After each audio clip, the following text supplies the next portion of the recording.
Another one. Getting a bit of a habit now, isn't it? Yeah. Yeah. Well, at least you're smiling. Well, I was just assessing all the damages in the car. Like this, for instance. What is that green, glibbery thing in there? Couldn't tell you. Oh. Looks like snot, doesn't it? Yeah. Oh, it's broken. It is broken. Yeah, I think it's all broken, to be fair. The neighbours are going to be so pissed off.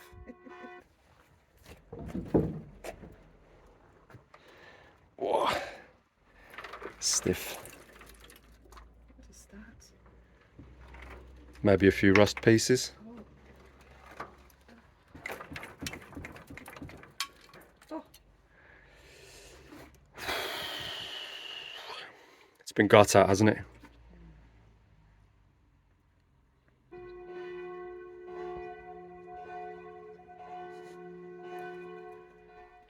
The baby was starting to stir a little bit. It's not the nicest out here, so she's gone inside just as well, really, because I think this one's going to be really quite bad. And it's probably better if I see it first and prepare my excuses. But who can say no to a €300 Volvo?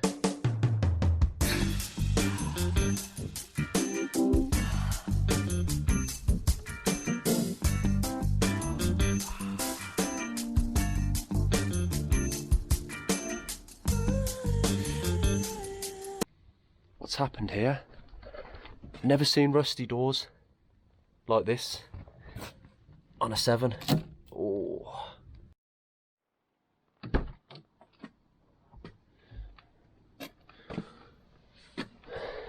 Door cards look lovely. No wrinkling.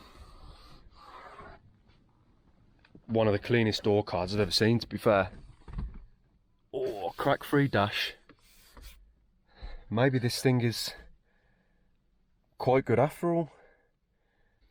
So yeah, she's done quite a few miles, 342,000 kilometers, and that's if the odometer worked the whole time. So it might have done the mileage, but to be honest, I know it doesn't look like it, but I think it was probably looked after when it was actually on the road, before it was parked up and ripped into and messed around with. It probably wasn't too bad. Oh, there is a little crack there, I didn't see that. But it's not had, I mean, all this is still firm, no big rips, the seats look great. It's not had the hardest of lives, has it?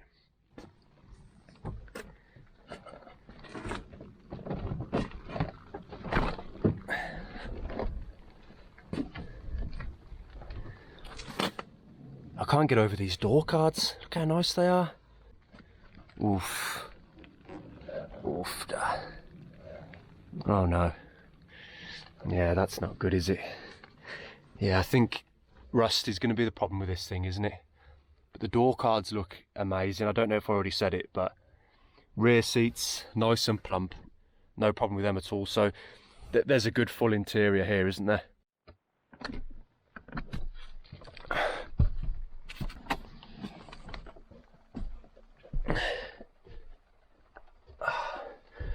I hope there's no spiders in here.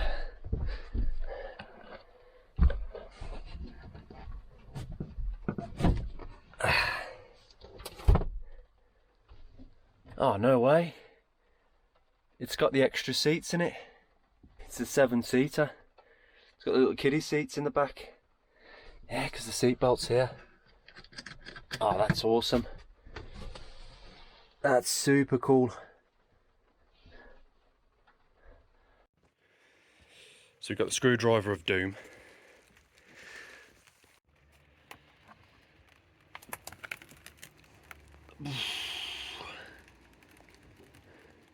Straight away, first place I look. About the sill here. Oh yeah, straight through.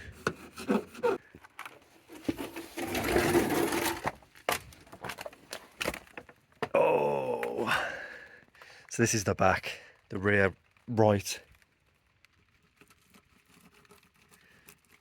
It's just made up of hope and dreams, isn't it? You don't even need the sharp end of the screwdriver on this car, you can just use the handle.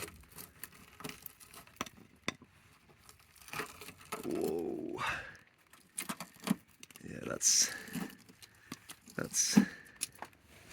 Yeah, well, I didn't need to poke that, did I? Just needed to look underneath it. It's already been pre-exposed. I've never seen that like that before. I could literally get my head in there, I think, in that gap. I've never been able to see so clearly the inside of the cavity before. At least I could get the gel fluid film on the brush and get in there and brush all the seams. Jeez. But sunroof, which is nice.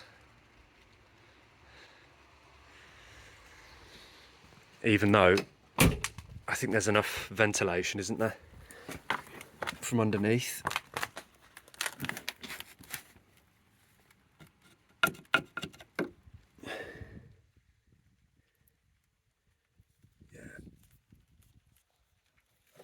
Front of the floors, that's all going in there, that'll go through.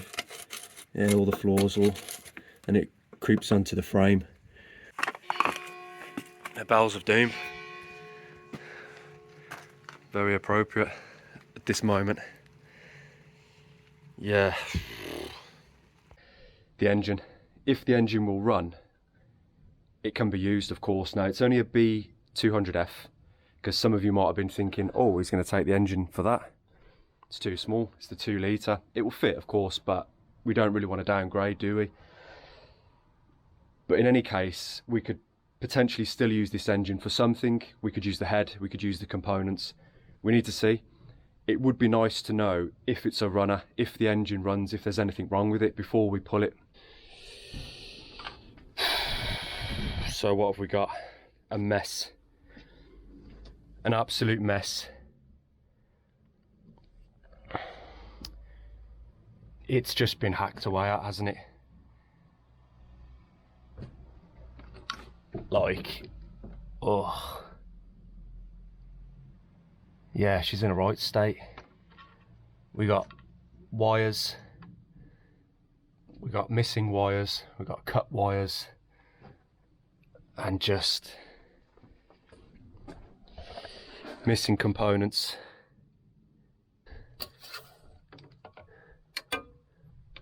But there's oil in it.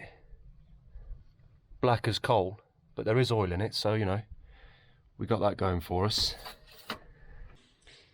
But yeah, we could get a loom for it, couldn't we, and just plug it all together and just see if it lives. Obviously, first thing I'll do is make sure the engine actually spins by hand.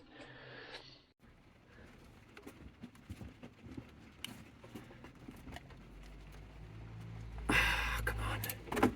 I think the motor's stuck. To be honest, it's really tight. It's stuck.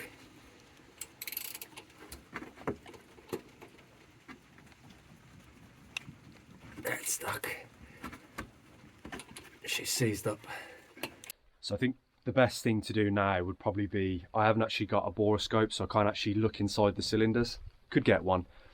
What I might do is spray something into the cylinders, leave it to soak in over the next couple of days, and yeah, in the next video we'll come back and we'll see if we can get it to turn. Once something's soaked in, maybe some kind of, probably if we go with like a sort of 50-50 like acetone and ATF mix or something like that, fire that into the cylinders, let it sit for a few days, then we'll come back and we'll see if we can get it to move. We'll get a slightly bigger bar on the engine, we'll see if we can just rock it backwards and forwards